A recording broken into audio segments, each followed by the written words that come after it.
It's the Hoffman Show on the Team 980, always live as well on the free Odyssey app and streaming live on YouTube at the Team 980, which is where you can watch our next guest on Pro Football Focus's channel. It's Trevor Sikkema, my guy. What's up? How are you?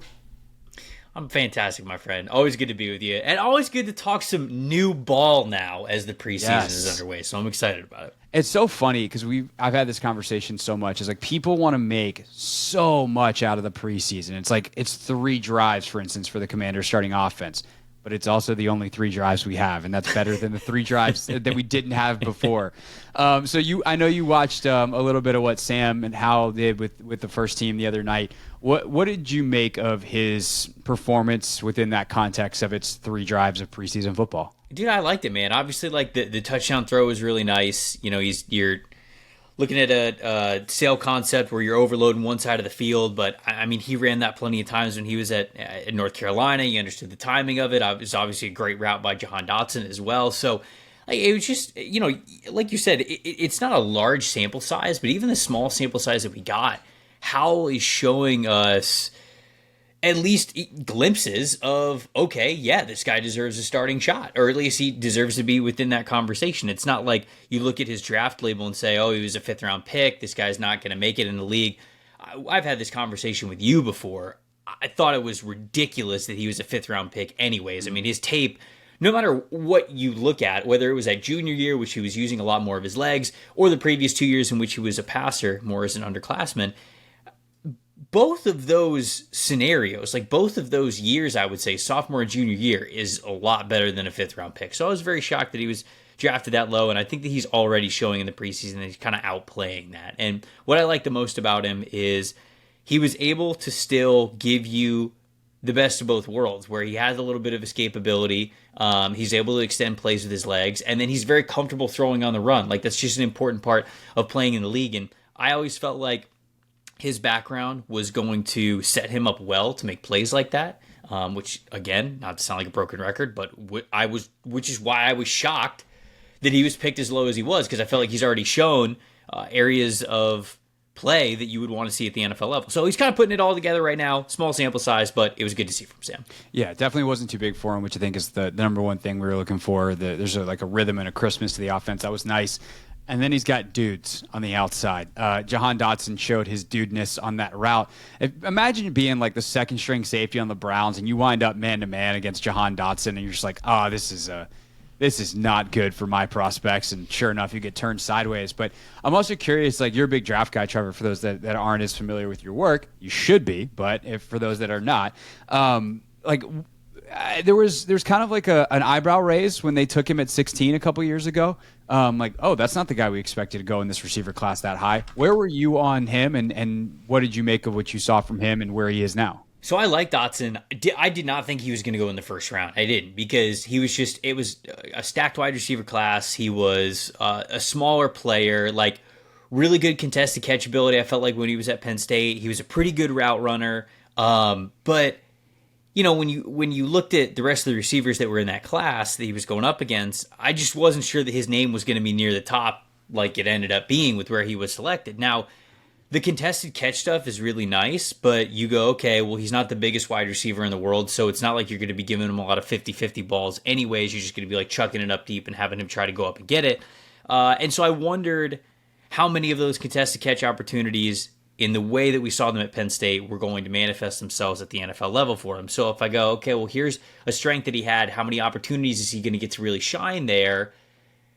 It compounds when you realize how good of a route runner he is truly becoming. Like, I thought he was a good route runner when he was at Penn State, and I thought that there was room for him to grow to even be better. But shoot, man, even through the time that he has missed, he has shown that he is taking separation school very seriously. Like, he is learning that has to be a major part of his game, because then all of a sudden, if you become this great route runner, which we are already seeing that he is definitely becoming, then when you look at some of that contested catchability, that one-handed catchability, all that, when you make those bonuses on top of you being a great route runner, that rounds out the profile of somebody who has the athleticism that Jahan Dotson does and the size that he does to say, okay, we're making the most out of this mold of a wide receiver. So he's done a great job, I think, and I should say it's even more of a hat tip to him, given the time that he missed due to injury, that he has become the route runner that we're already seeing, and something that we saw in that first preseason game. So it's going to be huge, man. You mentioned it's unfortunate some second, third stringer going up against Jahan Dotson. It's not just Jahan Dotson. It's a motivated Jahan Dotson, right? Because you guys have read the quotes all offseason. Like, he feels like he's being disrespected. He feels like he is not considered one of those great young wide receivers. His name is often either at the back end of lists or not on lists at all. So he seems extremely motivated. I think you saw a little bit about that this weekend too. Yeah, no doubt about it. And you don't have to worry about contested catches if the DB's on the ground, because you just routed him up. This is very true. Like, he has become such an exceptional route runner. I think he's the best route runner on the team. And McLaurin might wind up having more receiving yards, but I will not be surprised if he has more receptions this year. Trevor Sikkema, Pro Football Focus, with us here on the Hoffman Show. All right, Chase Young on the other side of the ball, the other kind of highlight piece. Unfortunately for him, like, the biggest storyline coming out of the game is a little bit of a stinger, only plays 4 snaps, but it comes on a play where he reminds us why he was taken second overall. Limited snaps, but what did you see from Chase, and does it change at all what you think he's capable of this season? No, I mean, like, it doesn't really change my mind, because I already thought that the ceiling was incredibly high for him. You look at going back to Ohio State, I think that final year, that last year of draft eligibility that he had that junior year, he has the single season record for highest pass rush grade that we've recorded at the college level. So, yeah, I mean, like, we always knew it was there for him, but just like with so many other, I would say, great pass rushers that have been highly drafted prospects before, it's not as much of a sure thing as people want to admit, it seems, when you have these guys that absolutely dominate at the college level. It's not going to be that easy in the NFL. You have to, no matter who you are, no matter how talented you are, you have to hone in on your technique, or you're not going to live up to the billing that people had for you going in. I mean, I was having this conversation with people just last week about, like, Jadeveon Clowney, right? When Jadeveon Clowney was coming out of his class, and he was so incredibly athletic, he was so big, he was so strong, he was so fast, but Clowney at the NFL level, he just seemed to try to live off of that great athleticism like he did in college, and he wasn't as good as it felt like he could have been, because that technique, that pass rush plan, really getting on the details of winning with your brain as much as you are winning with your athleticism, like, that just didn't come along for Clowney. For Chase Young, it felt like even before he got hurt, he was really still trying to out-athlete people at the NFL level, and it just doesn't work out like that with offensive tackles. And I think he got a taste of, okay, like, I gotta be better in a lot of different areas with where to place my hands and which rush moves to do here, and, like, having that pass rush plan, like, all that is super important. And yeah, I wish we would have got to see him more this past weekend. But again, the flashes of that one pressure that he got off the edge, I mean, he's just straight up overwhelming. I think it was DeJuan Jones, right, who was at offensive tackle. He's just straight overwhelming him with how talented he is. And so that physical ability is still there, and it was great to see, but it was always going to have to be more than that. And I think that's what this season is about for him. Yeah.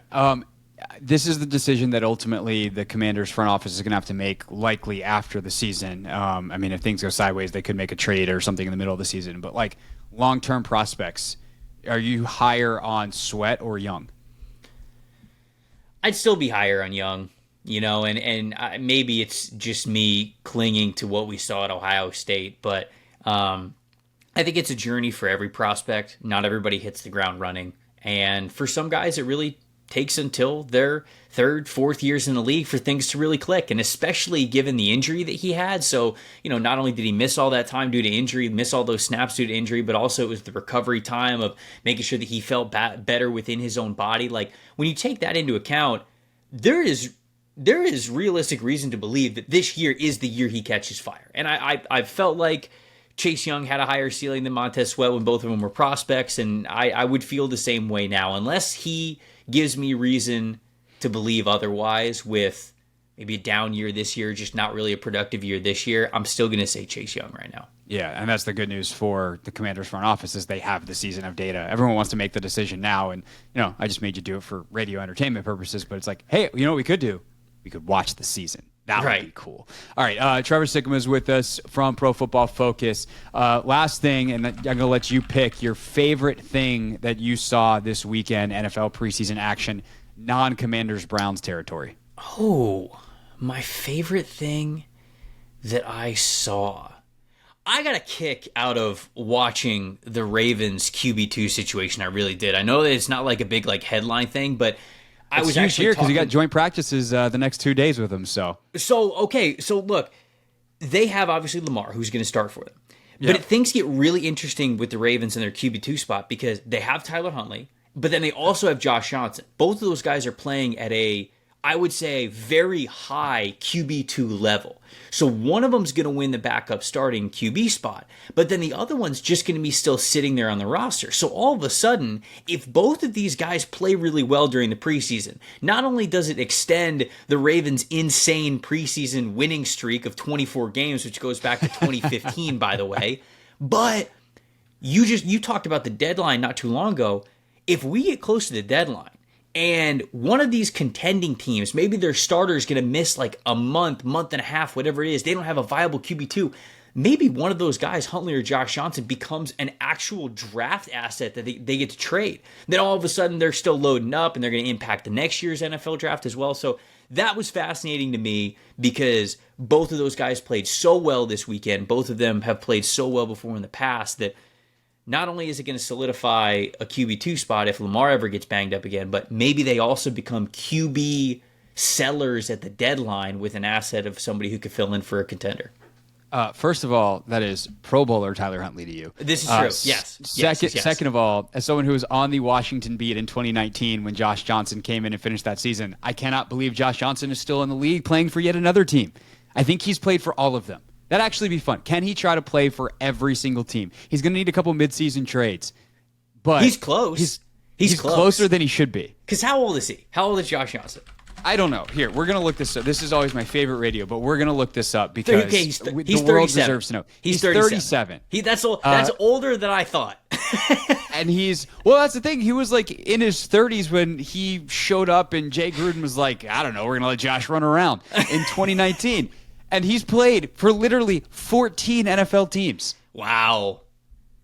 Even if he gets half, even if we can get just 2 more in his career, that'd be great. Get half, to say that he played for half the league, because at that point, you got to think of the man cave, right? You have your name on a game-worn jersey for 16 different teams. Well, and that doesn't count the other leagues he's played in. Like, I don't know what league the Sacramento Mountain Lions are in. Apparently an American football, it's the American football team based in Sacramento, United Football League. But he played for him in 2012.